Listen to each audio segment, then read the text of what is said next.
Live from the heart of Baylor Bear Country, the most comprehensive pregame coverage. This is Game Day Live, powered by Sikkim 365 and KWTX News 10. And good afternoon. We are again 365 Sports and in studio today, leading you up to Baylor and Texas Tech in Lubbock. We'll hear from Darby Brown, Chris Williams also there from KWTX, and we're live on CW channel. We will check out the Big 12 and what's happening there, also the top 25. And right now there's a shocker in a way, not so much who's winning, but a blowout game in the Big 12. Paul Catalina, Craig Smoak, I'm David Smoak. Garrett Ross runs the mothership. We'll check in with Darby here momentarily. But let's get to Baylor. They have to go into Lubbock. They played tonight. We've discussed the emotions. We've discussed the game. We've discussed the breakdown, the X's and O's. Paul Catalina, has anything changed in your mind on what you expect? No, I expect it to be a pretty tight game. I think this is one of the worst matchups for Baylor when it comes to their biggest weakness, which is their secondary this year. So I'm curious to see how they try and attack that. But look, these are 2 4-3 teams. They're at their station for a reason. And I think we will see a lot of those reasons tonight, good and bad, between both of them. Yeah, I mean, I do also have my concerns about the Baylor secondary and the fact that Texas Tech passes a lot. But I think we also need to have some context of the reason why they have, big passing yards a lot of times because they throw it 60 times a game. Yeah. So it's like, it's not as though the fear is like just them hitting bomb after bomb after bomb on you. It's just like, can you get them off the field? That's the concern for the Baylor secondary more so than getting ran out of the building is can you make stops? Can you make them have to work for it? And when they're on, a situation where it's third down and maybe not where they would actually go for it, where, typically they go for it every single fourth down practically, can you put them in situations where they have no choice but to punt on third down and they don't want to risk it? Or when they do go for it on fourth down, can you actually stop them and get them off the field and make them think twice about it? That to me is going to be the biggest thing today is getting Tech's offense off the field, however you have to do it, is going to be huge for this team. But it is a major concern. And because of the fact that Baylor's, not put together a complete 4-quarter game based on the fact that they've turned it over in the red zone multiple times, based on the fact that they do have a shaky pass defense, based on the fact they don't put pressure on the quarterback basically ever, and based on the fact this game's in Lubbock and all of the things that come with that, yeah, it's a daunting task for them and it's a major challenge. And if they walk out of this game tonight with a win, then I will be the first lined up to give them all sorts of praise because I'm not expecting it, but they definitely have a chance to go and win this game tonight. They just have to play a much cleaner game than they played all year. Yeah, I agree. And a lot of, we put predictions up on the premium section. There's about 8 or 10 of us that do it. And I think it's probably 60-40, most everybody, 60-40 Texas Tech. And there were some that thought Baylor would win, and even a couple that mentioned Baylor might win that thing by 3 touchdowns. Scotty B, the Smooth Toad, Puduk, also Paul Rodriguez, Bo Stacker, all of you are in the chat room. Thank you very much for joining us today. So let's discuss the Big 12. Yes, TCU flexed their muscles. They had to kind of fight and scratch and claw, but they took care of business. Max Duggan, Kendry Miller, they were great. They win the game 41-31. West Virginia moved the ball a lot, but they just didn't have enough to keep up. TCU scored on touchdowns of 51, 55, 57, 71, and 30 yards in a 41-31 win against the Mountaineers. And the 30-yarder at the end was a little bit of a little dagger. And West Virginia, look, TCU almost found itself in the same spot that Baylor was in a couple weeks ago, where if you make a couple mistakes and let West Virginia capitalize, now they made one. It's just that their defense locked down right after it towards the end of the game. And, look, that was a valiant effort by West Virginia, but that 4th down and 1 where not only do you jump off sides, thereby negating anything you have, Max Duggan just said, all right, let's make sure. And here's why I think it was kind of brilliant that they scored that. Because if TCU stays undefeated, nobody's really going to remember, even though in certain situations that game was as dicey as it was, it could get in and be like, oh, they won by 10. Okay, moving on. The only ones that will remember are the ones who want to remember. Yeah, exactly. To kind of use it against them, like Ohio State, who separated eventually from Penn State. They won 44-31, number 2 against number 13. And Craig, Kansas State is obliterating what looks like maybe a team out of gas at Oklahoma State, at least for this week. 35-0. It has been a slaughter. Yeah, it has. I picked Oklahoma State in this game. Thought it would be a close game, and I'm completely shocked by how. I mean, I'm not shocked that Kansas State's winning the game, but 35-0 at halftime. I mean, there's no way anybody else saw that coming. Like, there's nobody out there in the world that saw Kansas State winning by 35 points at halftime. I don't care if you're the most ardent K-State supporter or the most negative Cowboys fan in the world. There's nobody that saw this. 35-0 with their backup quarterback. Yeah, with Will Howard. So it's hard to even describe, how shocked I am at this result. I mean, I really don't know what to say, because this is just so out of the character for Oklahoma State. I know they had a lot of injuries and whatnot, but, I mean, Will Howard has been – I mean, who had – him performing like this? I mean, it's just a shocker. It's a shocker in a lot of different ways. Deuce Vaughn's having a crazy good game, so he's doing his thing. And, their big 1-2 was him and Martinez. And then Martinez goes away, and you think, okay, well, I mean, Howard showed last week he can play well enough, but you didn't know that he would come in, start, and lead him to a 35-0 lead at halftime. I mean, this is crazy. And they just showed a stat, Oklahoma State less than 2 yards per play. I mean, this is an A-kicking, so to speak, and just unbelievable. They have 18 yards, Oklahoma State. Sanders has thrown a pick. There was a fumble early in the game and a pretty long gain. K-State has done everything well. Vaughn has 137 yards and a touchdown, including a long touchdown run that popped it open 14-0. Howard, 4 touchdown passes. 35-0 Kansas State right now. Just 5 minutes into the third quarter, they are cruising, which if in fact that holds up, TCU now 5-0. Oklahoma State would drop the third at 3-2, tied with Texas. K-State would be 4-1. The one loss to TCU, and then you wait for Baylor and Texas Tech to see who gets to 3-2 to be in a 3-way tie for third place. We're going to hear from Darby Brown, and in fact we are. She's in Lubbock. Darby Brown, KWTX. She and Chris Williams are out there. And Darby, I know you know that area. You know some of these players for Texas Tech. You covered them, in fact, before you moved into Central Texas. And your thoughts about this game today and some of the guys that you know? Yeah, I mean, kids in West Texas, they grew up loving Texas Tech, and Baylor actually got one of those guys, Matt Jones. He went to Permian High School, but his former teammate, Landon Peterson, he is playing O-line for Texas Tech today, as well as a wide receiver from the Midland area that I covered in high school. Both of them were very good athletes back then. They still are now, and they love Texas Tech. They love West Texas, and really West Texas in general. Lubbock loves Texas Tech, but the whole area does. I know a lot of friends that are coming here to tonight's game. Luckily, they got some tickets. So, yeah, it's everybody around the whole area, which is a very large area, is excited about this game. Darby, you were in what is going to be packed to the gills tonight and really raucous and rowdy. Is it kind of weird sitting in there now when no one's there but you and people, moving stuff around? Yeah, I mean, you can see outside that there's a lot of fans already in the area and ready to come inside. And actually, you can kind of see, if I tilt the camera here, part of the student section is filling up right now as well. So yeah, there's some fans coming in here, but it is the calm before the storm. And it is interesting to see all the red seats right now, knowing that this is all just going to be packed. It's also the temperature is going to drop a lot, because right now it's pretty nice. But I know it's going to be loud and cold once kickoff starts and into this game. Darby, we know that Texas Tech fans, they show up and support at a very high level, and Patrick Mahomes will be in town, and it's a night game and all of that. But in terms of just this game in general, what kind of a sense do you get as far as its importance? I mean, we know here all of the crossover storylines and things like that with Joey Maguire, but from the average Tech fan, how big does this game feel, if at all, to them, you think?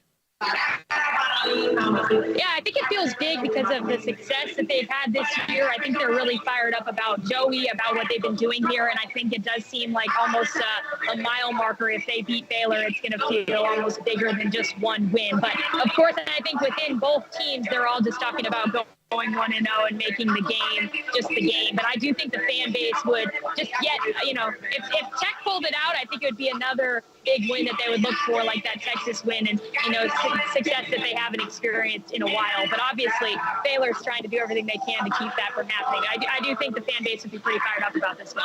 Darby, not so much a prediction, but Baylor has not really been able to give us any kind of consistency. One week maybe up, or one half they're up, the next half they're down. We saw that against Kansas. Do you feel like they have right now enough of whatever it needs to be to go into Lubbock? Nothing like Texas Tech is not 7-0, but to just do what they need to do to win this game tonight? I don't know. It's a tough call. I mean, I think it's really going to depend what kind of Baylor we see. You mentioned it. They've been very inconsistent, even within the game, not putting together a complete game. So I think if they come out and we see that from them, that they're playing like the team that they have shown at times, then I think that they can get it done. But I do think there's a lot of question marks around this team, and rightfully so, just because it has been a bit of a roller coaster. Even just on an individual basis, you feel like one guy has a great game and the other one's not quite there. And so it would be great to see everybody kind of on the same wavelength tonight. So we'll have to see. I think it could go either way, truthfully. And I know that's a very generic prediction there, but it is just going to be a tough environment, and Baylor has yet to prove that they can really play and get wins, other than at Iowa State, which that was during the day. So I don't know if there's something about a night game in tough environments that has this team rattled, but they got to try to flip the script on that. Darby, if you catch a tortilla out of the air, should you eat it? Absolutely not. I've covered a game here before. Absolutely not. I will be, keeping my head up for what's coming down on this field, because, they get pretty crazy with those tortillas. But no, definitely will not be eating any tortillas tonight. What is, you mentioned the temperature is going to drop, and is the wind, as it always seems to be, is that picked up already, or is it just constant right now? It's actually not too bad right now, which is surprising, because I spent 2 years out here in West Texas, and I remember a lot of it just my hair always being crazy and being so windy. So I don't know. Right now the wind seems to be okay. I think it is just the temperature that's going to drop just because it's going to be nighttime. But it's been cold in Waco the last couple days too, so nothing too crazy right now. If the wind can maintain where it's at right now, I think they'll all be in good hands. Darby, thanks for being there. You and Chris Williams, KWTX, great job. We can't wait to talk to you again here in about an hour. Darby Brown of KWTX with us live from Lubbock, Baylor, Texas Tech, just after 6:30 to the kickoff. And, of course, we'll lead you all the way up until that time. We'll hear from Mack Rhoades, Baylor Director of Athletics, Joey Maguire, Tech Head Coach. Also, Blake Blackmar, his Tailgate recipe podcast today is on chili. And he's very emphatic about whether chili has beans in it or not, and he discusses that. Plus, we'll also hear from former Baylor quarterback and radio color analyst J.J. Joe. Our discussion on more. We'll come back and discuss a little bit more after the Mack Rhoades interview with the top 25. Who flexed their muscles? Who's winning now? Update some scores. TCU won. Oklahoma won in Ames against Iowa State, and they kind of maybe trying to turn the corner. Baylor will play them next week, and Oklahoma State is getting destroyed by K-State 35-0. And this is 365 Sports, CW channel, and Game Day Live. Game Day Live on News 10 is sponsored locally by TFNB, your bank for life, Advanced Pain Care, and Central Texas Plumbing Solutions. When storms damage your roof, there's only one place to call, and it's Montgomery Construction and Roofing. MCR offers detailed bids for affordable quality roof repair and replacement. Schedule your free inspection and make sure your damage is repaired right the first time. Our claim specialist can help walk you through filing an insurance claim for wind and hail, too. Say goodbye to damaged roofs and yes to Montgomery Construction and Roofing. We roof Texas, and we are here to serve you. My name is Carolyn Bess, and I'm Executive Director of the Waco Symphony Association. For 6 decades, we've been raising up future musicians by giving instruments to middle schoolers, scholarships for the Waco Symphony Youth Orchestra, and by funding Baylor interns in the Waco Symphony Orchestra. Help us celebrate our 60th anniversary by raising $60,000 for education and outreach. Invest in our youth today to make beautiful music tomorrow. I see many people who've had their life turned upside down by an injury. I crushed my hand and broke it in 8 places and had soft tissue damage. I got a spinal cord stimulator and my device stopped working and I was devastated. We had to find a new neurosurgeon through Advanced Pain Care. They took care of all of it for me. They got everything back together where I can function. Let Advanced Pain Care help you take your life back. Call today for a same-day appointment. Advanced Pain Care, the pain stops here.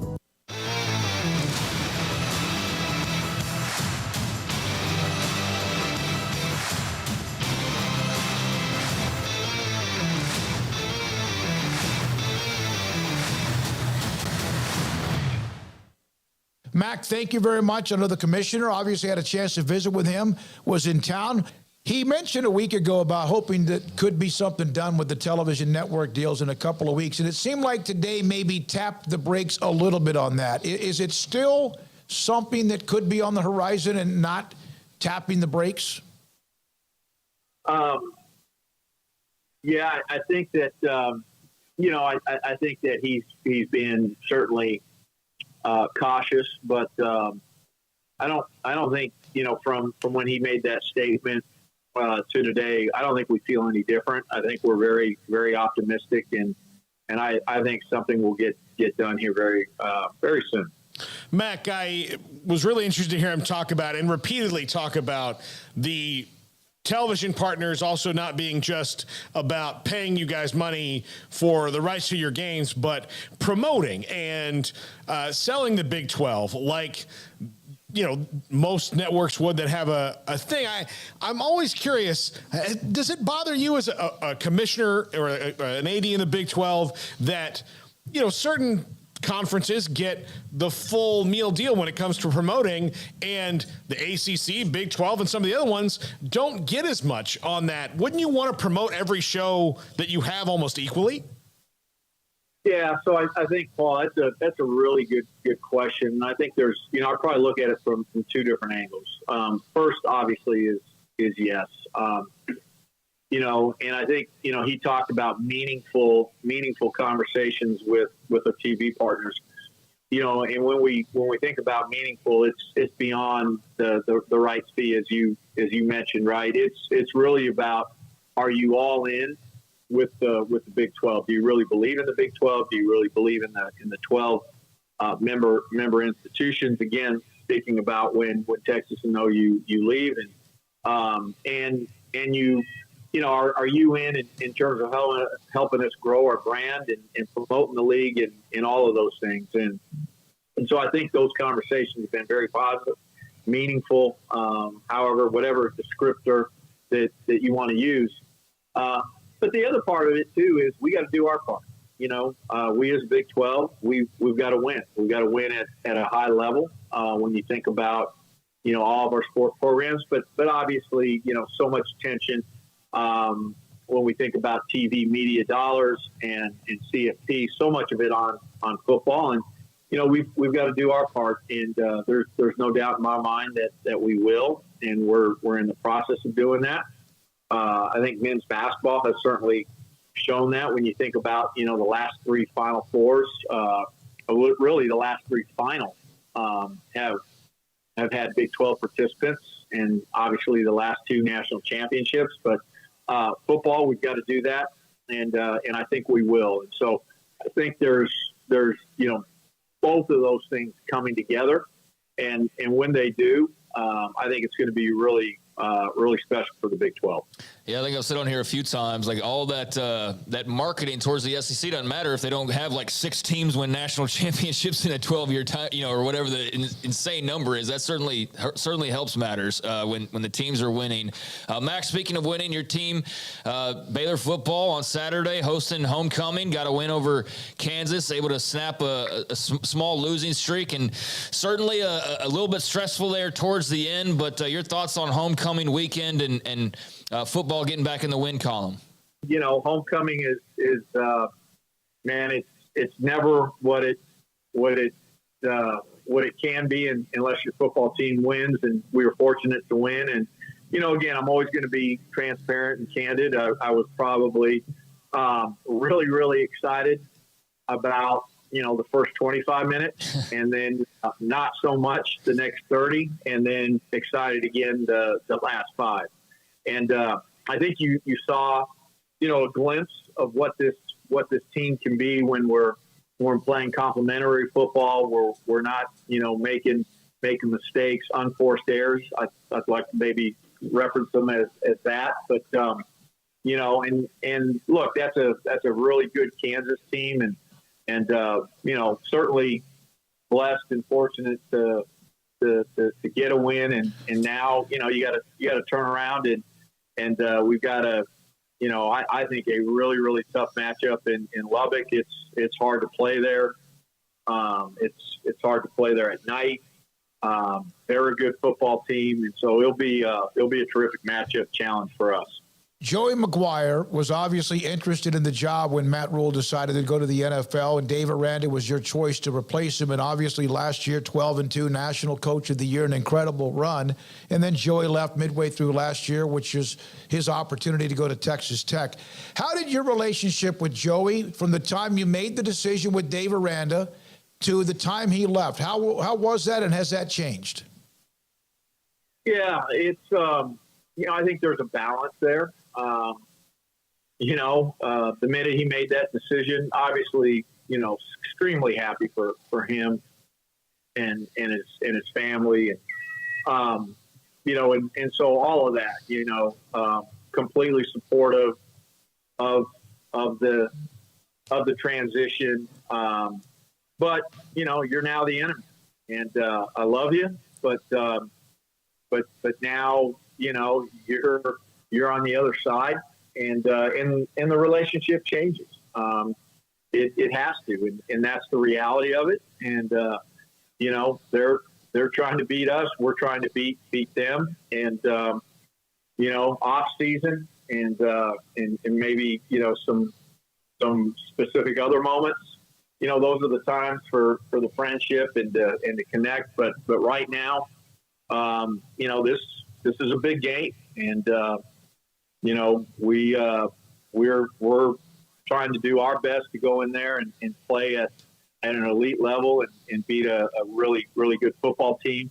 I think Joey's done a really, really good job there, hired 2 really good coordinators, and and he's got some energy behind the program, which doesn't surprise anybody. And we certainly wish him the best, but not on Saturday. When you decided on Dave Aranda, Mack, and I don't think we ever asked you this because he had to think about it, and I can understand anyone would, and he decided to come back. Did you have a conversation with him when that decision was made? When Joey, to come back, yeah. We did, because obviously there was disappointment. He wanted to be the head coach, and I made a decision otherwise, and certainly wouldn't change that decision. And I don't mean that any disrespect to Joey. Joey was at a different place in time in terms of his coaching career. When you think about number of years at the college level, et cetera, and then all of a sudden you fast forward a year and 3/4 of a year, and you're under now 2 different head coaches, and you've had some different experiences, and now maybe you're more ready to be a head coach. And so, but we had the conversation, and you can't do this unless you're all in, both heart and mind.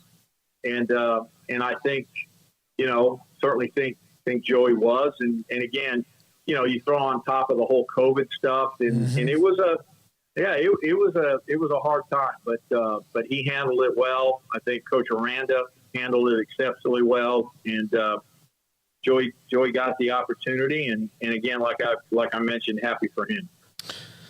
Thank you, Mack. Appreciate it so much. Good to see you today. Mack Rhoades, Director of Athletics at Baylor, on many things.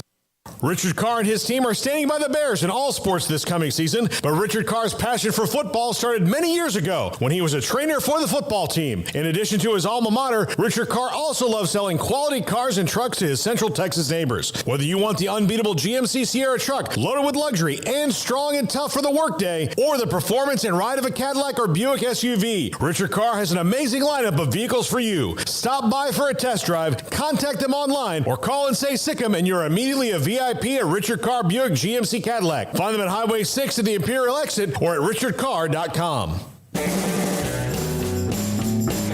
At Richard Carr, we give you more. TFNB, your bank for life, is the official local bank of Baylor Athletics. Find out why more Central Texas are making TFNB their bank for life. Sign up for our Edge checking and savings accounts to earn interest or cash back. With 5 convenient locations and an award-winning mobile app, banking has never been easier. TFNB, your bank for life. Member FDIC. How did Edward Jones become one of the biggest financial service companies in the world?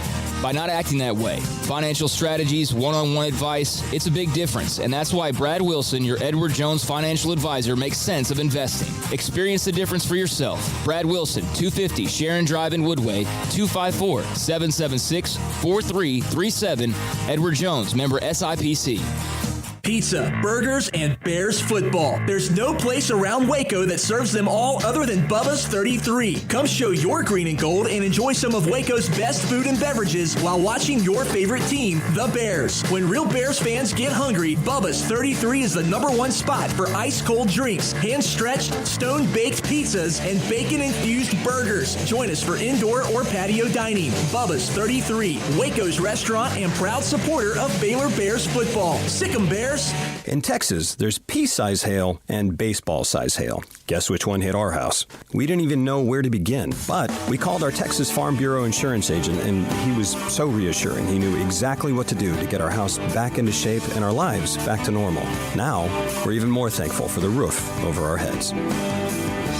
Stop by and see our agents at one of our 3 McLennan County locations. Coverage and discounts are subject to qualifications and policy terms and may vary by situation.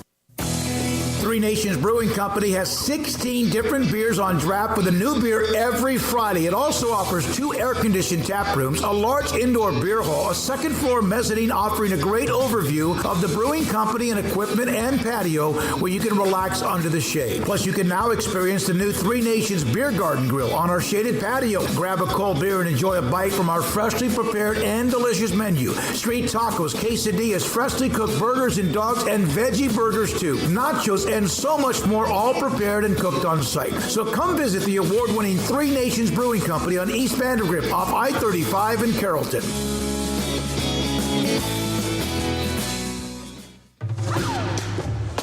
Game Day Live on Sikkim 365 Radio is brought to you by Texas Farm Bureau Insurance, TFNB, your bank for life, Richard Carr Buick GMC Cadillac, Three Nations Brewing Company, Waco Regional Tennis and Fitness, Edward Jones Advisors, Ben Erlinson, Brad Wilson, and Cam Heathcott, and Bubba's 33. Back for Game Day Live, still to come, J.J. Joe, Joey Maguire, Brett Yormark, Big 12 Commissioner, and also Blake Blackmar and his chili recipe on a really cool kind of a week it's been around Central Texas and really around a lot of different places. So 38-0, Kansas State now leading Oklahoma State in the third quarter. We mentioned TCU, 41-31 in that game. Duggan with 341 yards passing, 3 scores. Miller, 121 yards rushing, 1 score, 5 long touchdowns.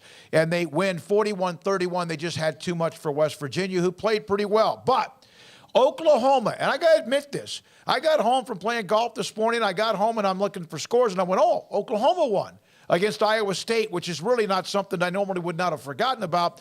27-13, Oklahoma has now won 2 straight. Baylor and Norman next week. They beat Iowa State, and they did it with a little bit of defense, Craig Smoak.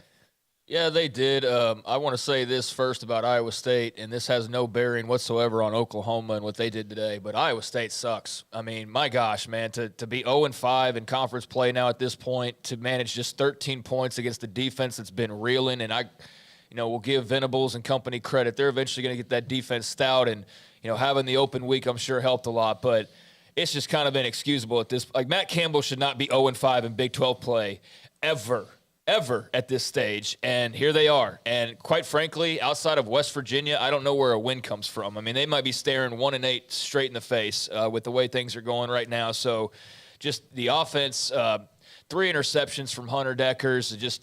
It's tough, man. 66 yards on the ground. They're able to throw it pretty well. I mean, but could not run the ball and could not turn the ball over. But yeah, for Oklahoma, that was a really nice and much needed win. And certainly I didn't think it was a guarantee by any means. I threw that in there as kind of like my upset pick because I just felt like Oklahoma hasn't shown me enough yet. And I just felt like as well on the other side, being at home in Ames and having a little bit of a break, and like Iowa State's surely going to rise up and, muscle up a little bit, right? Nope. They're not. So, yeah, I was wrong on that one, and I'm happy to see Oklahoma kind of get their bearings back a little bit. I'm not sure, how much back on track they are, but they needed that win in a major way. Good to see, Dylan Gabriel not have to basically carry the load on his shoulders. They had some good moments from the run game. And, just played more soundly than the Cyclones. Dylan Gabriel didn't even throw for 200 yards. Danny Stutzman, by the way, his dad, Steve, played at Baylor, had a huge interception in that game. Again, Oklahoma wins at 27-13. They're now 5-3. They're 1 win away from being bowl eligible. And remember, they were in a free fall, but they've won 2 straight against Baylor in Norman next week. And West Virginia, Iowa State now 3-5. There are 4 games left. They basically have no room for error. 0-5 in the Big 12. And that, even with Iowa State, it's like maybe we started just thinking, okay, they're going to be in rhythm. They're going to win 6 to 8 games a year, and maybe once in a while they'll go to 9 or whatever.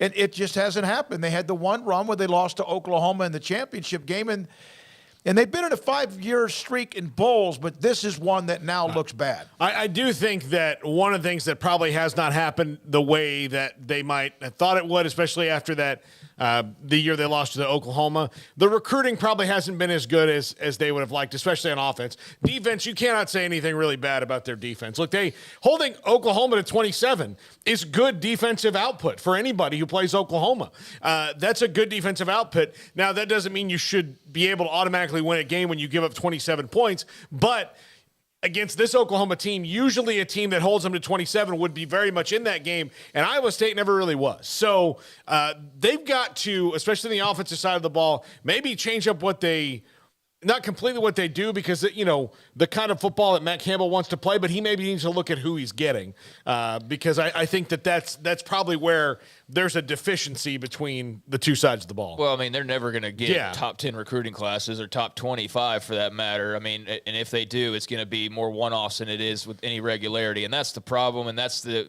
first thing I'm sure most Iowa State fans would say is, well, we're just never going to be that team, so we have to win different ways. And they're winning the ways, or one of the ways that they would win would be great defense and playing very good defense. But, yeah, the offensive side is just an utter mess, and that's really hurt them. So somebody's got to win a game next week, West Virginia and Iowa State. Somebody will have to win that game, and that's kind of a sickos committee type of ball game right there, I would think. So good for Oklahoma. They needed that. That's a nice feel-good and something to build off of for Brent Venables. So TCU 41-31 West Virginia on the road. Oklahoma in Ames 27-13. Kansas State 38-0.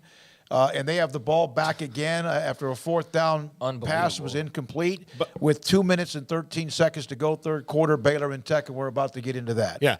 Real quick, Craig, the Sickos committee might have had their ultimate opus today in the ACC in Miami and Virginia. Yeah, yes, that was just ugly. Now, number 1, Georgia's up 15 on Florida midway through the third quarter. Oregon 28-10. Third quarter on California. Wake Forest right now with Louisville leads 27-14. Louisville up by 13 on 10th-ranked Wake Forest. UCF in Cincinnati in the American Conference. UCF in Orlando. We thought this would be tight, 12-6. UCF right now, Cincinnati in UCF territory with a minute 51 to go in the third quarter. South Carolina beat A&M, and the pollsters jumped them right inside that top 25. They're down 10 now at home. Still a lot of time left, 9 minutes to go, third quarter to Missouri. So some of the games, Ohio State beat Penn State, and Notre Dame hammered Syracuse 41-21, those 24. Those are the finals in the top 25 earlier. Well, that just means Missouri will find their way into the top 25, and South Carolina will, be like 24, and somehow they'll magically have more SEC teams in the top 25 a week later. That's not going to happen this weweek. But I know what you're saying. It's kind of that bubble. When someone drops, someone goes ahead of them, and then somebody else slips in. South Carolina 5-2, Missouri 3-4. So that's what we have with that. Now, here's a graphic on the Baylor and Texas Tech series. We're hearing from Joey Maguire very soon, the Texas Tech head coach who was at Baylor under Matt Rhule in 1 year with Dave Aranda. All-time series, incredibly tight. Baylor leads 40-39-1, including last year 27-24 when Garibay missed a long field goal that might have tied the game up. Texas Tech won 2 years ago when he kicked the field goal. And remember, Baylor kind of led that game all, and you could see it coming. It was just a matter of that entire year. Tech won 24-23. Now, this is deceiving. The asterisk says it. Baylor's last win in Lubbock, 1990. There was a 10-year stretch when they played up in Dallas at the Cotton Bowl and at AT&T Stadium. So a little deceiving, but not really, because during that time, right after that, Texas Tech beat Baylor 15 consecutive years from 1996 to 2010, and a lot of people did during that time. Last win in 1990, but there were still 20 years between that time and the time they started playing in Dallas. So they've dominated.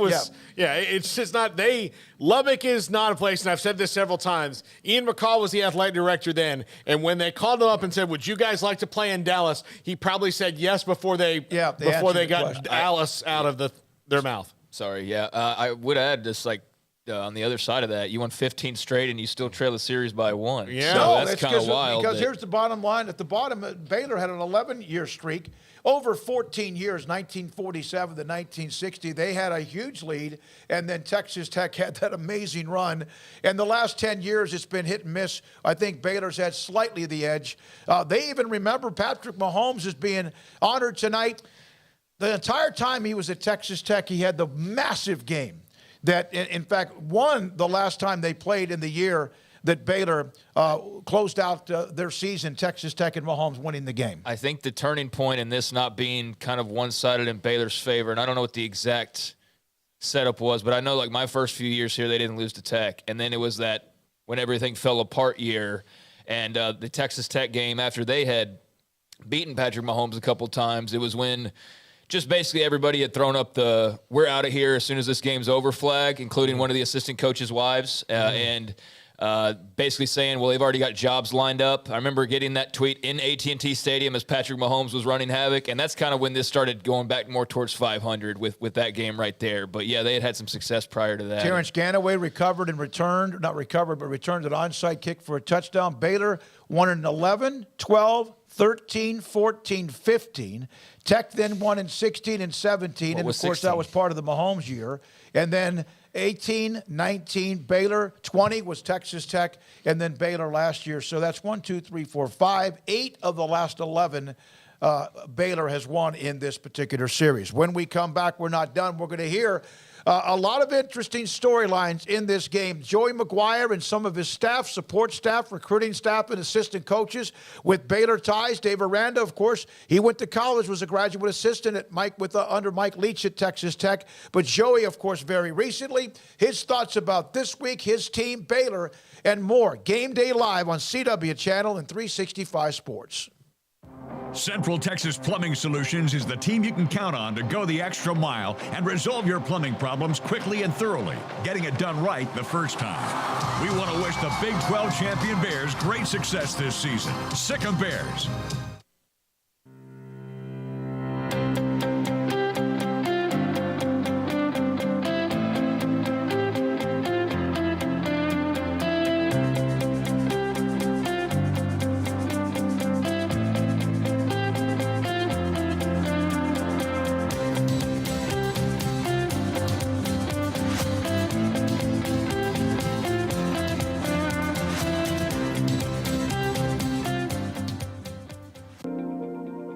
name is Carolyn Bess, and I'm Executive Director of the Waco Symphony Association. For 6 decades, we've been raising up future musicians by giving instruments to middle schoolers, scholarships for the Waco Symphony Youth Orchestra, and by funding Baylor interns in the Waco Symphony Orchestra. Help us celebrate our 60th anniversary by raising $60,000 for education and outreach. Invest in our youth today to make beautiful music tomorrow. Central Texas Plumbing Solutions is the team you can count on to go the extra mile and resolve your plumbing problems quickly and thoroughly, getting it done right the first time. We want to wish the Big 12 champion Bears great success this season. Sick 'em Bears. Catch up on the day's news with KWTX News 10.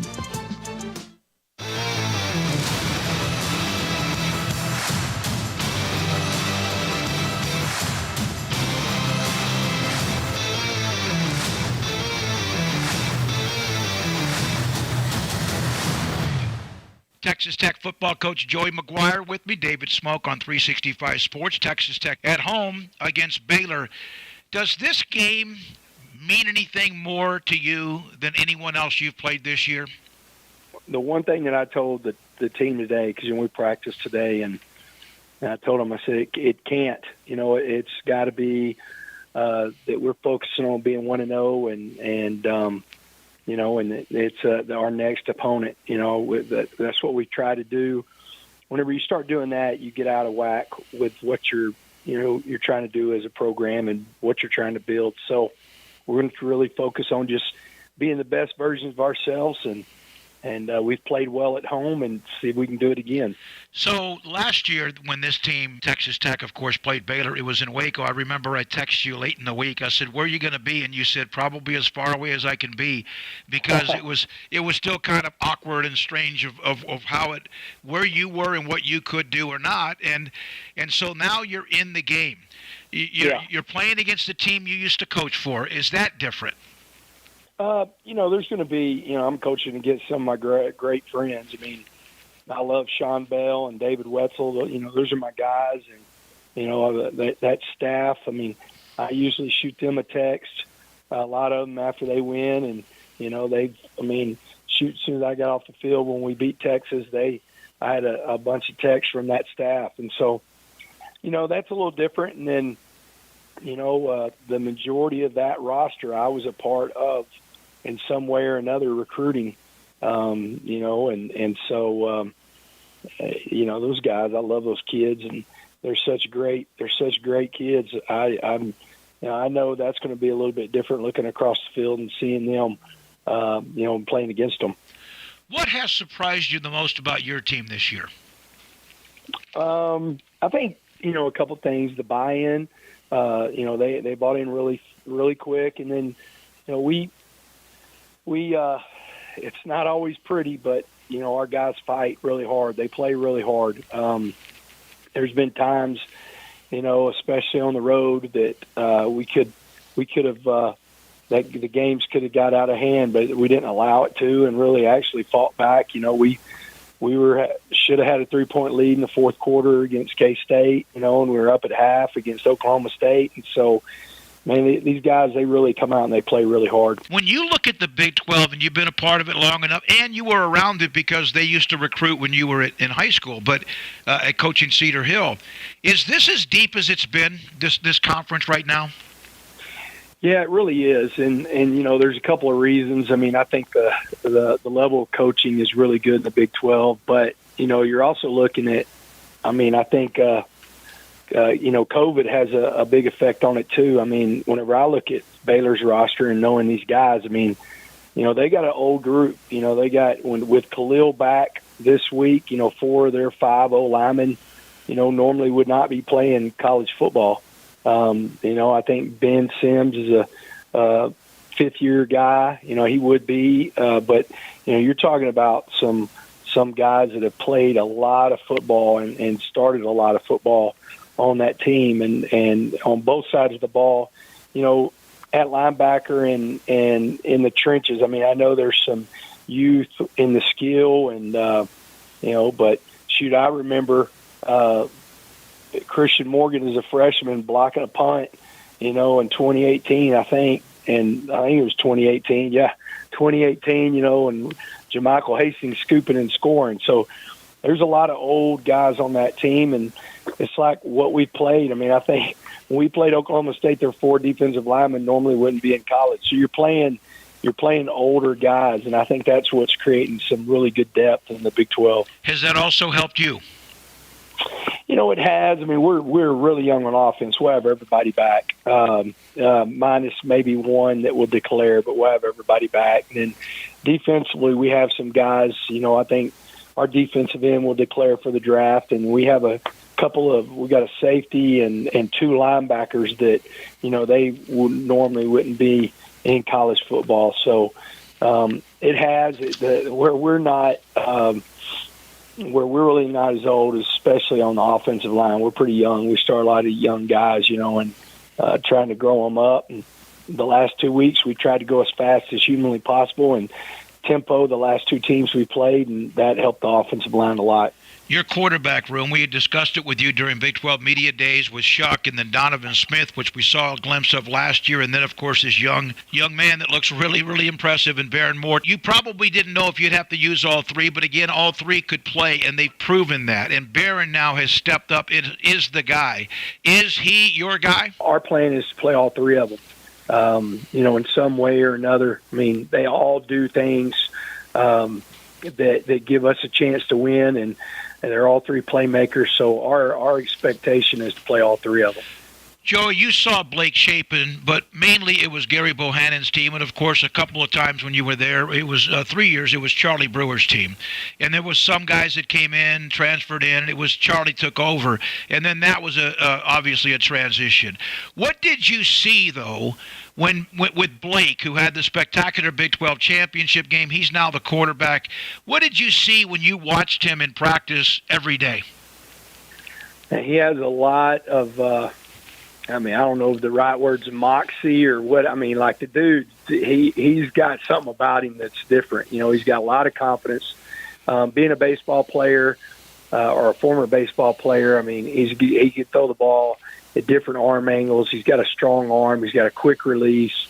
I love Blake. I mean, he and Garrett were really close. Garrett hosted him whenever he came on his official visit, and man, just a really good kid. Man, he's a tough kid. I hated to see him go out against West Virginia. I think possibly that would have been probably a different outcome if he doesn't go out. But man, he's a great kid, tough competitor. I love everything about that kid. Have you talked to Matt Rhule? He and I have traded a couple of 2 or 3 times in the last week. Have you talked to him since the decision was made in Carolina? Yeah, I sent him a text when it happened, and then I talked to him for a good while the next day, and he said, "Hey, I'm going to Cape May for a few days to decompress," and he said, "I'm gonna pick one of your games to come to." So. I talk to him all the time. I mean, he's one of my mentors, and he's a big help. Wish the best for him. I'm hoping that he doesn't sit out a year. I hope he gets back into college football, because I think he'll make somebody a really good coach. How did that affect Garrett?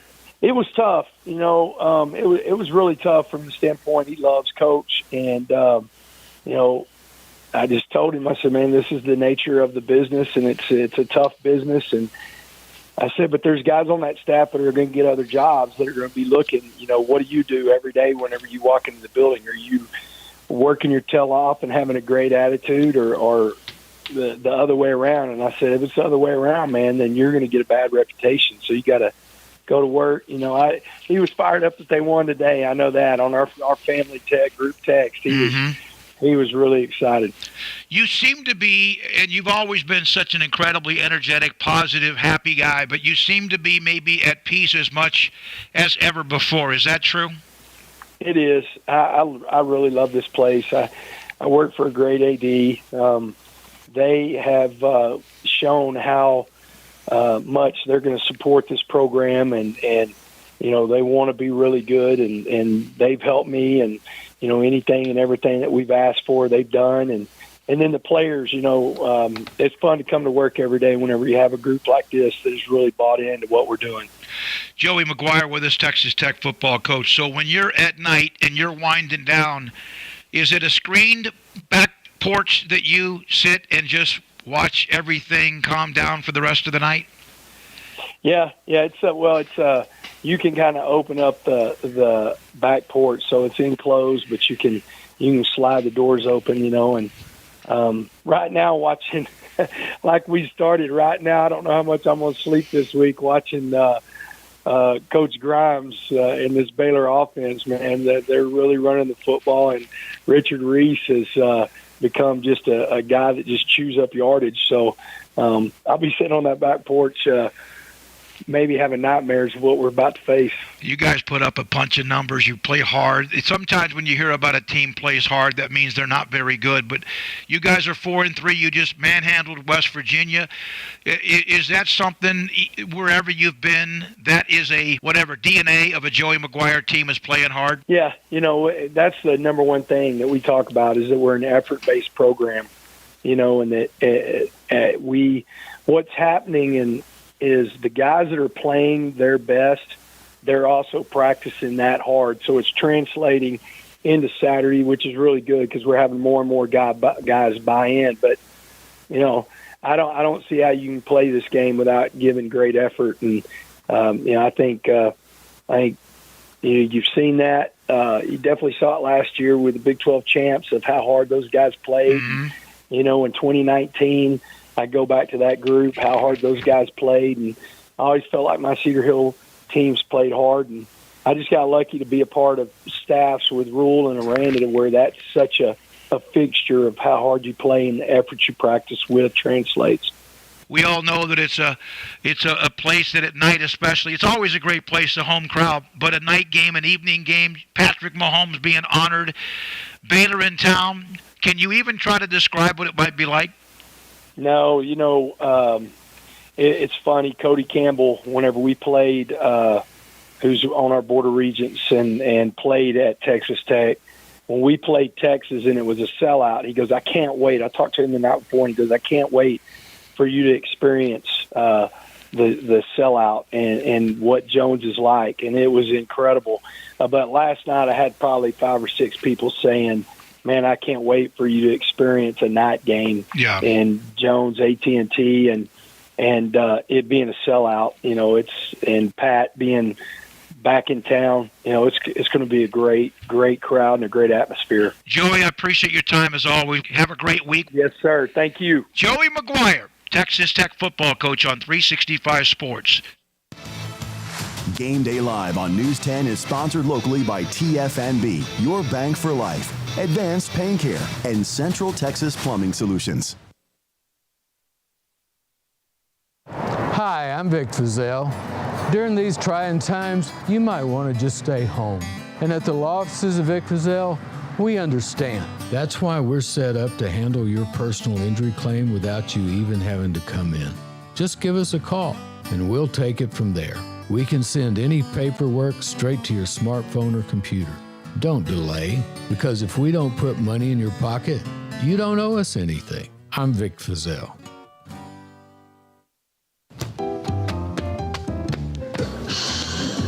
I don't know what any of this stuff is. Is the Jeep not starting? Token, can you please come help?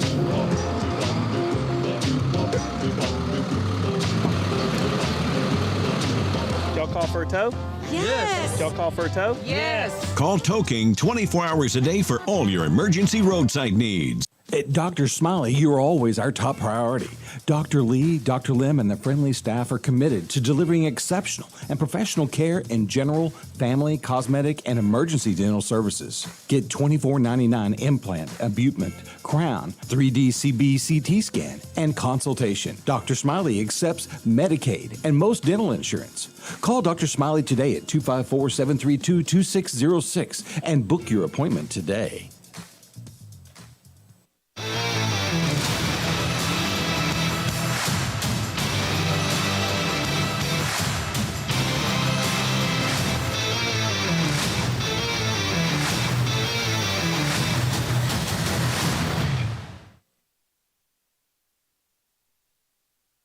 Hey y'all, welcome back to Blackmore Barbecue. The weather's getting colder. That means it's finally big boy season. And you know what that means? Chili is on the menu for the tailgate. We're not talking beans and chili. We're not talking white chicken chili. You're looking at a 2-time Navasota State Fair chili cook-off judge. And when I tell you my word is law, a bowl of Texas Red does not have beans in it. I will die on that hill. If you're not on that hill, you're not with me, you're dead to me. If you put beans in chili, it's stew, it's not chili. It might be tasty, but it ain't chili, all right? We're talking smoked brisket, ground brisket, venison, chili. We made our own homemade tater tots, chili, cheese, tater tots. Say it with me, chili, cheese, tater tots. Just saying it gets me excited. Looking at it gets me excited. Let's see how it turned out. Chili, crunchy tater tots, melty cheese. Hot damn. Brisket, smoked and ground chili. Are you kidding me? Can't make chili without chilies. Get these into a pot. We don't really care about the seeds. I'm not gonna be too mad. It's gonna get ground up into chili paste. Fill pot with water. Turn this bad boy on. Turn it all the way up. We want to get this thing simmering. We're gonna knock out a little prep work real quick. Quick dice on these onions. Tomatoes. Not traditional and true Texas red chili. This is just about the only atypical thing I like to put in there. I think it's nice. It's not as egregious to me as beans. But again, we're not going heavy. We're not going stewed tomatoes. We're not doing tomato paste. We're not doing rotel. We're just doing like 2 diced tomatoes. We're just throwing a couple in there because it's nice. Let's go ahead and salt those bad boys. Let them sit. Already steaming. We're just waiting for those peppers to get nice and soft. We don't have to go in with just dried peppers. We can go in with a couple fresh jalapenos as well, highlighting the chili in this dish. That's what it's all about, not beans. Grow up, America. Gonna go ahead and turn that off, let that steep and steam for a minute. Step 1 of making our chili paste. Gotta start with chilies. We're gonna blend them up. All I'm doing, pulling this little stem out. I'm gonna leave the seeds in. I'm not too worried about the spice. None of these are gonna kill you hot. These Cascabel chilies aren't that hot, but they do have a really nice fruity flavor that I enjoy. These ancho are basically poblanos, if I'm not mistaken, that have been smoked and dehydrated. Chipotles are, of course, jalapenos that have been smoked and dehydrated. Chile de arbol. I don't know what kind of chilies these were before or what they were done to them, but these are the little spicy buggers. Some of that onion we just chopped up. Half a head of garlic. I like to use one of these little box chili mixes right here. That's what I grew up on the 2-alarm chili mix. They didn't have any at my HEB, so we had to go false alarm. They have all the basic seasonings, and I like to supplement from my own pantry. First up, cumin, paprika, dehydrated onion, chili powder, made from various chilies of indiscriminate background. Most importantly for this, the masa powder. That masa is gonna act as a thickening agent for this chili paste. Gonna go ahead and add in a little homemade beef stock as well, so this doesn't get too chunky on us. This smells fantastic. If you don't pick up anything from me, please make your own chili paste. It smells so much better than just emptying a bag of dried chili in there, which we already did as well. So we're really getting the best of both worlds. We're gonna add some more liquid, get all the big chunks chopped. Gonna go ahead and add some red pepper to the party, some granulated garlic, and some cayenne. Ooh, we'll go about like that. Yeah, the depth of flavor you get out of doing something like this is incredible. We're gonna pull this off, save it for later. We're going in with our meat. Ground venison mixed with brisket and a little pork fat back. Made myself. Listen to that sizzle. See how dark and beautiful that venison is mixed with that brisket fat and a little pork? That's what I'm talking about. All right, guys, It's time to have a tough conversation. I didn't want to have to do this, but I've been seeing a lot of chili with beans out there. It's getting colder, it's the perfect time, and people are putting chili with beans and having the audacity to call it Texas chili, or even chili at all. Chili with beans is a stew. The simplest way I can put this, you go to the grocery store, look for a can of chili. It's gonna say chili, and then it'll say chili with beans. You have to add beans to chili. Chili in its purest form does not have beans. It's a Mexican dish, a Texan dish, a bowl of Texas red, doesn't even have tomatoes. It's just meat and chilies, and that's what my chili is inspired by. I've been a multi-time judge of a chili cook-off, and let me tell you, every chili that had beans in it was pretty much at the bottom. Last time I judged Navasota State Fair chili cook-off, one guy turned it in with beans and he got dead last, okay? It's as simple as that. While this hamburger meat's sauteing, I'm gonna go ahead and hit it with some Steak and Seed favorite seasoning. You can use salt, you can use pepper, you can use your favorite barbecue rub, but I'm just gonna go in pretty heavy with this because right now this is a hitter for me. It's like salt, pepper, garlic with a little extra kick, and I love it. Anything that's good enough to go on my steak is good enough to go on my hamburger meat. I'm gonna go ahead and dump in our veggies. All right, starting to get a little fond down built up right there, a little gratin. We're gonna go ahead and deglaze that with a little Shiner Bock. Let's go ahead and add in our tomatoes. And now it's time for the big dog. We're gonna add in our chili paste. Oh yeah, now carefully, because I did what I always did and got too big of a damn pot, or too small of a pot. We're gonna fold that in. That's looking beautiful, but we're gonna let this simmer for a while. So we're gonna add another can of beef broth, homemade beef broth. One of our secret chili weapons, leftover brisket. Just when you thought this couldn't get any better, we're gonna dice up some brisket, cut out any big seams of fat because they won't taste good in the chili. This is gonna add another layer of simple, smoky flavor. I made way too much. Let's give a shot at making tater tots. These are parboiled, peeled potatoes. Basically, I peeled them and boiled them for like 8 minutes. Now we're just gonna grate them. I've never done this, so we'll see how it goes. We've got our shredded potato, hit it with some favorite Steak and See, some flour, and then we just make tater tots out of it. Mix that up. Take it, mash it together, get you a little nugget.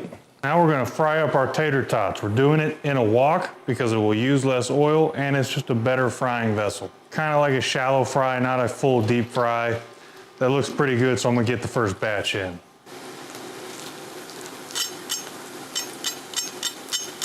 Looking, sounding fantastic. Let's get the rest of these cooked up.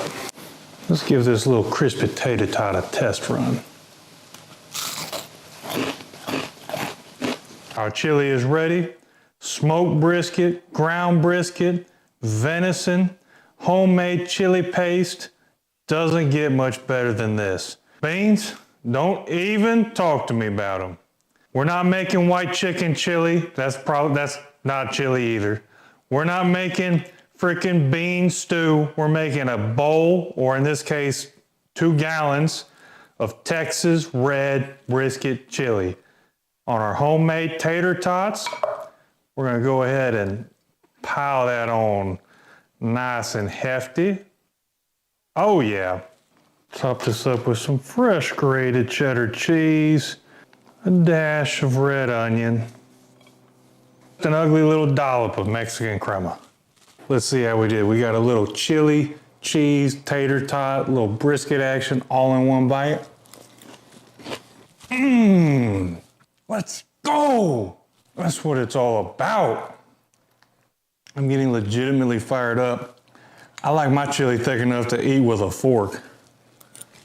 You can't take a bite of that and not just think chili, right? It takes all your favorite aspects of chili, being hearty, thick, delicious, and it just intensifies it because we made our own chili paste. We didn't just dump chili powder in there. We took like 5 different types of chilies and said chili paste. Then we took 3 different types of meat and we said chili and meat. And then we added some onions, we added some delicious stuff, we added some cheese, just a little bit of sour cream, the Mexican crema, some tater tots to kind of soak it all up. I need to level you. I need to get a lot better at taking thumbnails because I guarantee you the ones I just tried to take do not do this dish justice. I've won awards with this chili. I've adapted it from my dad's recipe over the years and adding to it every year. And right now, I think it's in a perfect spot. If you think that anything with beans in it is gonna beat these bites, come on. This takes me back to tons of memories sitting on the couch, eating chili with my dad, watching college and NFL football. Hot damn! Sorry, I started getting a little fired up there. Chili spicy, it's delicious, and I was just trying to think of a way to sign off on this video. And if you put beans in this chili, I might slap the mess out you. Make this chili. Trust me, you won't be disappointed, and definitely leave the beans at home. If you have to put beans in it, don't send that shit to me because it ain't my chili anymore. It ain't even chili, it's stew. Sick 'em Bears, we'll see you next week. Did you know that Waco Regional Tennis and Fitness is a partner of the City of Waco? Did you know that we are open to the public? Waco Regional Tennis and Fitness offers day passes to the public for only $10 a day, and we offer money-saving memberships. Waco Regional Tennis and Fitness offers over 40 group exercise classes each week, including bar, yoga, boot camp, indoor cycling, and more. There are free weights, weight machines, TRX, rowing machines, stationary bikes, new treadmills, elliptical machines, and much more on the spacious weight room floor. Personal training available where you can be encouraged to grow. Sauna, whirlpool, tanning bed, and kids club. 17 tennis courts, 8 pickleball courts, youth and adult tennis and pickleball lessons. Waco's premier experience where you can help your mind, body, and soul. Visit our website at wacotennis.com. Call us at 254-753-7675 or visit us next to Hawaiian Falls on Lakeshore Drive in Waco.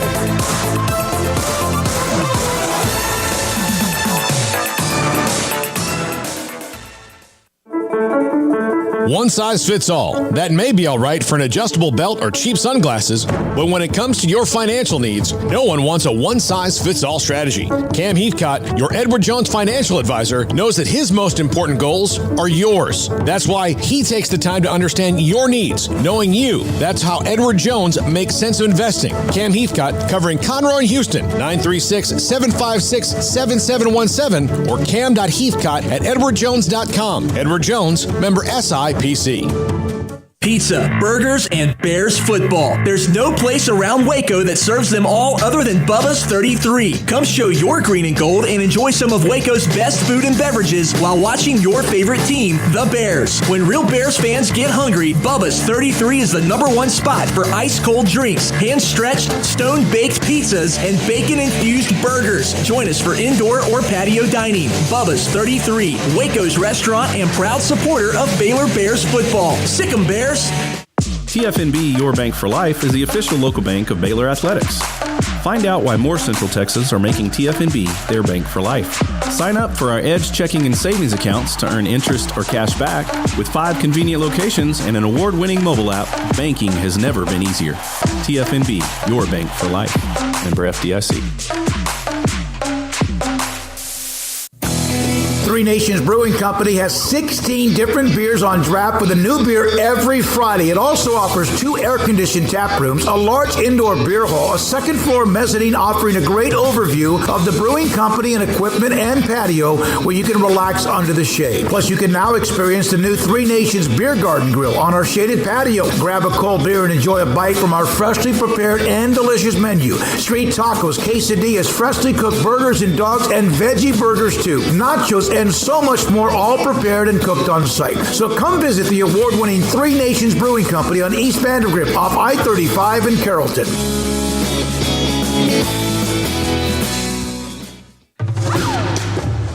Game Day Live on Sikkim 365 Radio is brought to you by Texas Farm Bureau Insurance, TFNB, your bank for life, Richard Carr Buick GMC Cadillac, Green Nations Brewing Company, Waco Regional Tennis and Fitness, Edward Jones Advisors, Ben Erlinson, Brad Wilson, and Cam Heathcott, and Bubba's 33.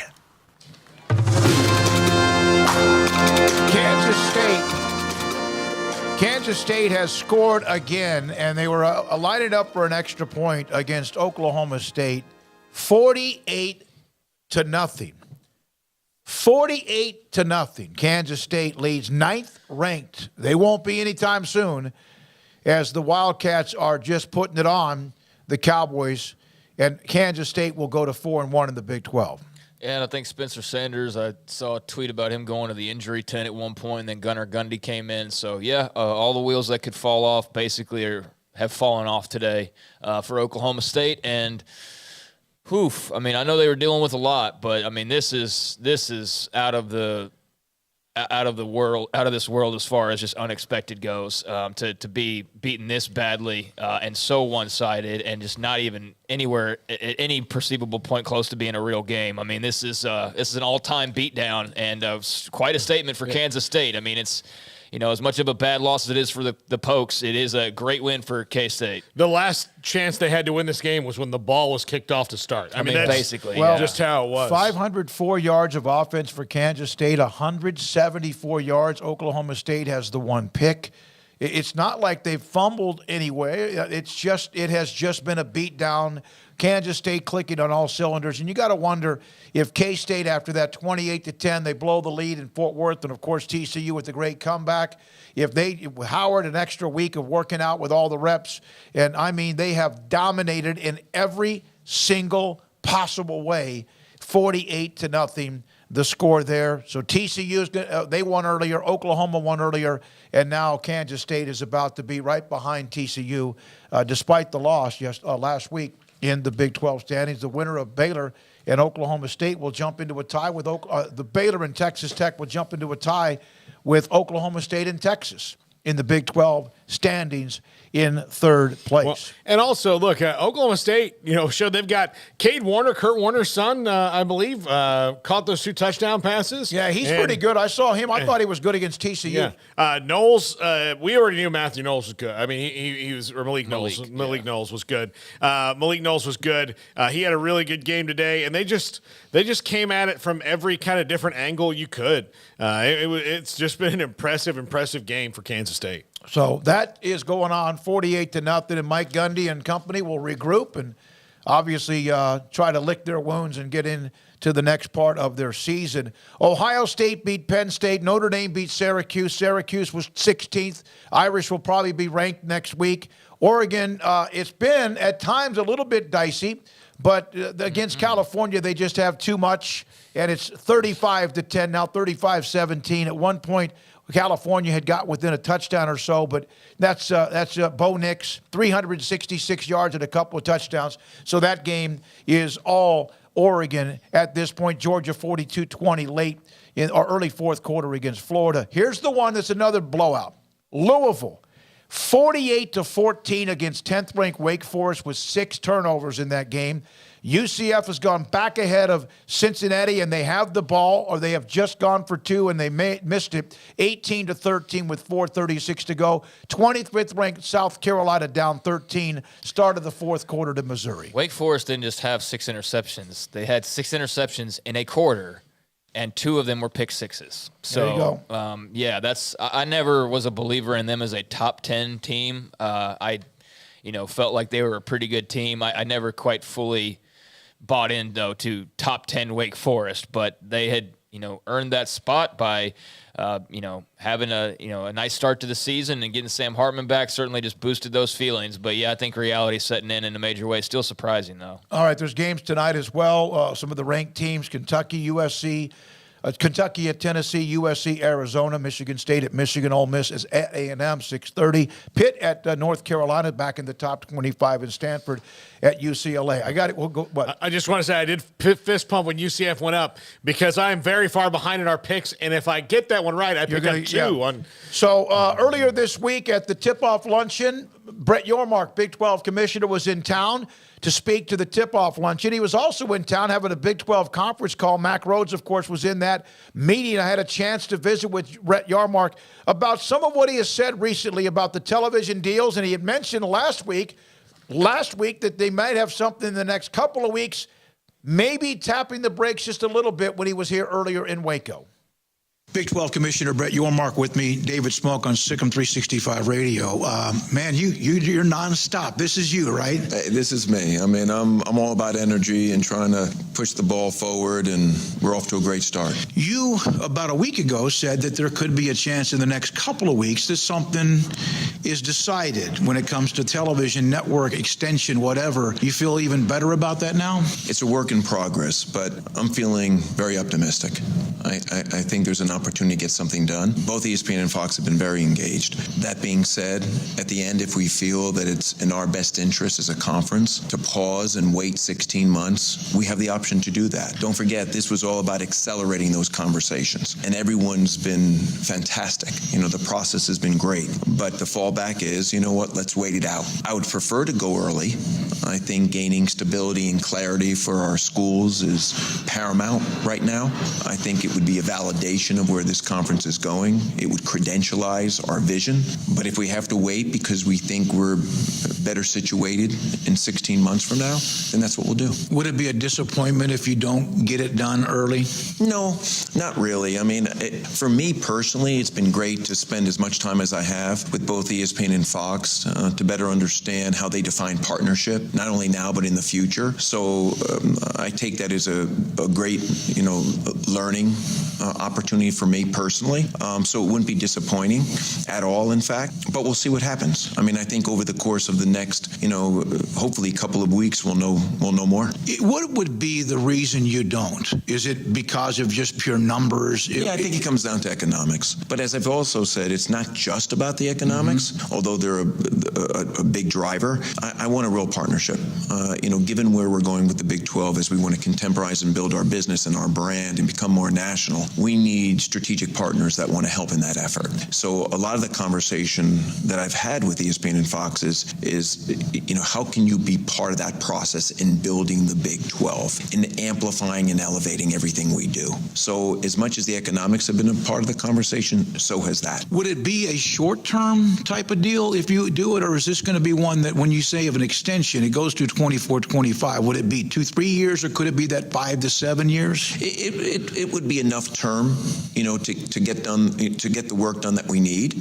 So we haven't discussed and honed in on the years just yet, but I would think all the parties would want it to be meaningful enough so that some of the work that needs to be done as we want to elevate and build the brands of our member institutions, our conference, that we have enough time to do that. Well, my last thing then is that when you took over compared to where you are now, since early July to where you are now, do you feel better, even better than you did when you walked in the door? Not just because of the information you know or the insight. Do you feel better about the conference than you even did? 100%. I think the narrative is changing. I came on board and we've done a lot of work in my first, 80 days. We've reorganized the conference. We've brought in some meaningful talent, both new talent and talent that would support the existing infrastructure. We've painted our vision out there publicly. We know where we want to go. I've had a chance to meet with all the key stakeholders, spend time on all the different campuses.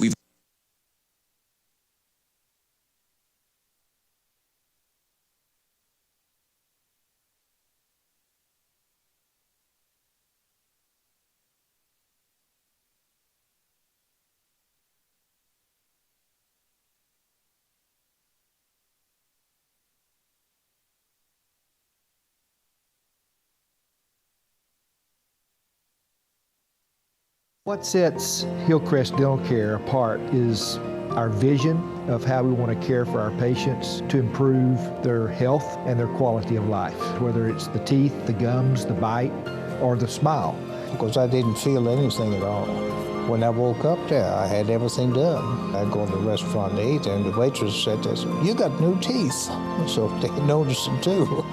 If you want something done that is good and permanent, this is the place to go. When it comes to accounting or financial services, choose a firm where it's about you.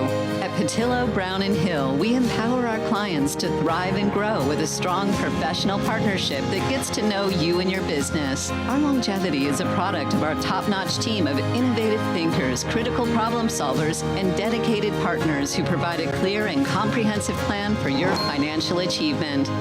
Patillo, Brown & Hill, because it's more than numbers and data. It's about providing peace of mind. I'm Carol Weaver with Waco Mattress Center. Central Texas has grown a lot, and so has the Weaver family. We've been selling the best mattresses at the best price right here on Valley Mills Drive for over 20 years. With brands like Sealy, Stearns & Foster, and Beauty Rest, we've sold over 400,000 mattresses. Our family would like to thank you for choosing Waco Mattress Center. I'm Carol Weaver, your local mattress expert. Thank you for your business and keeping it local. Waco Mattress Center. WTX has the most advanced technology powered by Johnson Brothers Ford.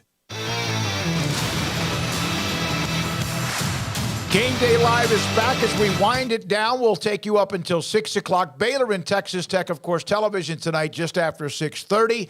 And out in Lubbock as it starts to get a little darker and, of course, the crowd starts to fill up. Darby Brown joins us again from KWTX on the CW channel and Game Day Live. And Darby, thanks for your time. We appreciate it. And so you had a chance to bump into some football coach. Is that correct? Yeah, you guys, I was trying to walk out on the field, but I don't know if you can hear behind me. I'm in front of the Baylor tunnel, and they are getting fired up down there. So I'm trying to walk away from that now. But, yeah, I ran into Coach Joey Maguire, and, man, he's just the nicest guy. So it's tough to, root against that guy. I feel like everybody that ever covered him feels the same way. But he spent a few minutes talking to me, and he obviously was, just very excited. And he was like, hey, this is going to be a really good game. And I said, I agree. And I think what I saw in those moments, even just with me, and, he doesn't know me nearly as well as some of those guys that are going to be out on the sideline. But, I think he's going to have a lot of those types of conversations tonight, just briefly with a lot of people that he knows and respects and things like that. But probably more so after the game, but he'll see them before the game. And I'm sure it's going to just be one of those nights that's going to be kind of weird for all involved. What level would you say he's at pre-game? Because during the game, he's at a 10. Is he at a 6, at a 7? Where is his enthusiasm right now?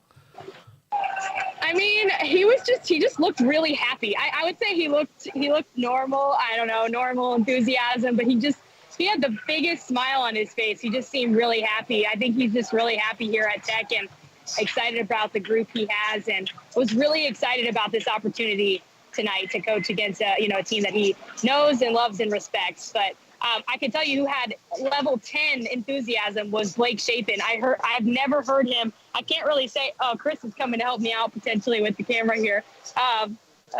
Here, just walk with me down the tunnel. Okay, so basically I was just saying that I could see the Baylor tunnel, and Blake Shapen, he was throwing a chair down and was so excited. I'd never seen him that amped up. So if there's somebody that's at an 11, it's Blake Shapen. So that's probably a good thing. Darby, you're doing a great job right where you are, right there in the thick of it. Maybe, I know a lot of times we've thought about this Baylor team. It doesn't mean you have to have fake emotion, but maybe they understand the moment. They should. I mean, they have to, and maybe they're ready for this occasion. Yeah, I think so. I mean, I can't really repeat what I was hearing. I'll say that, but they were really fired up. And I think it's rare when, especially at the home games, we don't really get to see them like how we get to see them when we're at the away games. And yeah, I mean, the emotions are there. The energy is definitely there. I think that they're ready to rise up to the occasion, just like you said. Chris is showing the camera down here so you can see a little bit more into the Baylor tunnel. But yeah, they're ready to go. Yep. Darby, is it starting to fill up? Is it starting to get loud and boisterous? Yeah, it's definitely starting to get loud. I don't want to walk even too farther because I don't know if you'll be able to hear us. The music has been going the whole time. There's a lot of fans dressed in all black. They definitely got the blackouts, deal going on. And so, yeah, I think it's going to be a pretty rowdy environment in here. So, yeah, it's filling up. Good luck. Have a good night. You and Chris Williams. Again, KWTX, Darby Brown, Chris Williams with us on Game Day Live. We come back with our final thoughts. Baylor and Texas Tech. This is 365 Sports and CW Channel. Game Day Live on News 10 is sponsored locally by TFNB, Your Bank for Life, Advanced Pain Care, and Central Texas Plumbing Solutions.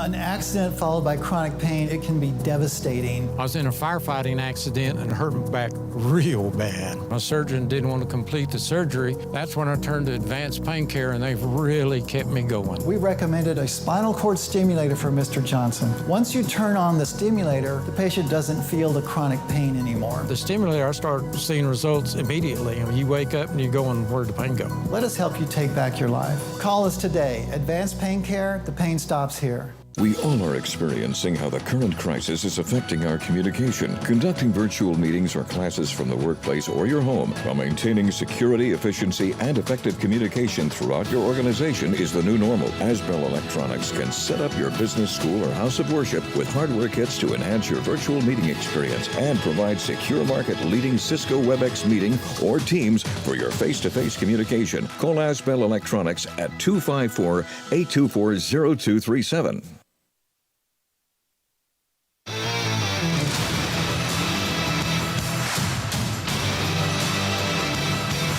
We are back, Game Day Live, in the last few minutes of this pregame show, and thanks again to all of the people behind the scenes, Andrew Hamilton, Garrett Ross, Darby Brown, and Chris Williams, and our sponsors, both on 365 Sports and the CW. Again, right now, just a few minutes away, a half hour or so away from Baylor and Texas Tech. We have discussed this at length. Man, this is probably one of the most digested game or discussed game we've had. Paul Catalina, we start with you. Yeah, I think this should be a close game. I think that these teams match up together fairly evenly. I just think that the one matchup that like I said this week, I haven't been able to completely wrap my head around for Baylor is how their secondary slows down all the passes that are going to be thrown by Texas Tech. It's just been, that's their biggest weakness versus Texas Tech's biggest strength, and plus this game being in Lubbock, I think Texas Tech wins this one. But again, these are 2 4-3 teams, and we'll see them play like 2 4-3 teams probably throughout the night. I don't think one is significantly better than the other, and if I had to pick 9 times out of 10, I'm picking Baylor. But I just think the timing of this, I think the fact that Baylor has yet through, 3/4 of their season basically has yet to put together an entirely complete game. Why am I going to believe that now? I mean, because I just hope for it.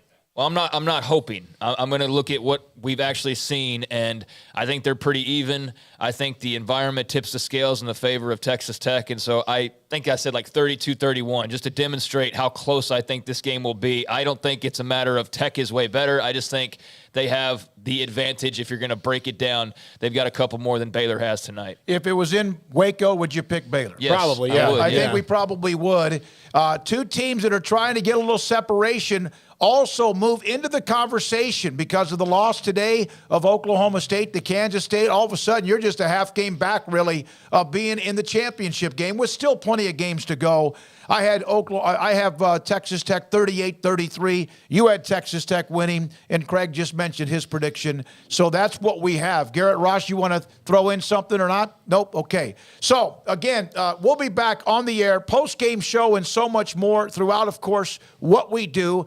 Baylor in Lubbock, Texas Tech and Baylor. They are 40-39-1 the overall series. 40-39-1. Both teams have had streaks. Baylor's been better the last, let's say, decade, 8 of the last 11. But last year, of course, they were able to win it on their way to playing for the Big 12 championship, winning the Big 12 championship, and also eventually winning the Sugar Bowl. Is there an unsung name? We got about 30 seconds here. Is there a name other than the obvious that may be a big factor tonight in the win if Baylor or Tech win?